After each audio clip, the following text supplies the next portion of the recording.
Good morning, hello again, good afternoon, good evening, depending on where you're listening from. In our previous series on Matrix, we talked about communication.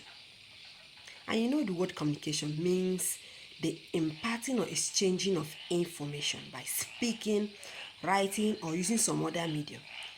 It is a two-way process involving the sender, a message, a medium, a channel, a receiver, a response, feedback. So while you're passing your information, if any of these are missing, I mean a message, a sender, a medium, a channel, a receiver, a response, feedback, you can't say you've communicated when you haven't made all this complete. When I say communicate, I mean explain to details the side effects of what you're asking your teens and young adults or whoever you're communicating with, the side effects of what asking them not to engage in or to engage in. For example, we're talking about substance abuse, right? And you should know that while communicating, there should be cooperation and understanding between the two of you. It's a two-way thing. You don't enforce. You create a channel, an avenue, a favorable ground, an understanding. I mean, a joyful kind of. You know, when you're trying to educate your teen, it may not always be easy. But if you have created a friendly environment where they can freely share with you, things flow. You give yourself the opportunity to explain to them the reasons they shouldn't make mistakes you've made, and you shouldn't appear like a saint while you're talking to these children, because they know. So, discussing is one thing, but ensuring that the message has been passed and there's a feedback is another thing. How do you communicate to your teens? How do you communicate with your young minds? The environment is toxic and you cannot afford to leave things to chance. You cannot afford to let your sweat, all the energy you've put into getting the resources go to waste simply because you didn't create the opportunity.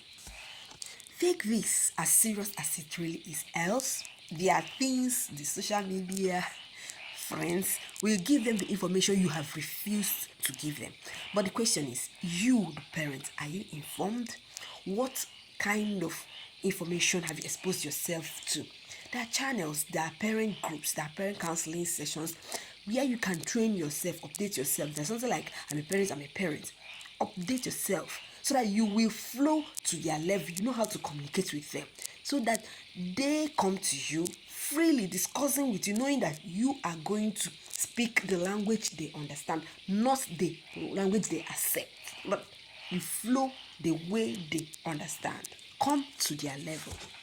That reformed, informed, educated, exposed, fun person you look up to can actually be your child in the nearest future. But you have to do the work right now. You know, when a child is conceived, the brain comes like a sponge. It is what you impute into it that it carries along the way. The question again is, what are you sinking into their system? What are you sinking into their system? Remove every biased information, knowledge from their environment and watch them thrive. Watch them grow. Watch them stand out.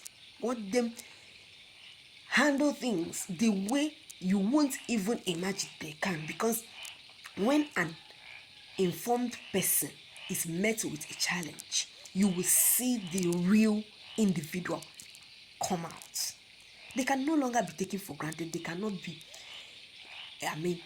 swallowed up by these thwarted human being desperados who want to just feed from the lives and minds and lives of young people. Thank you.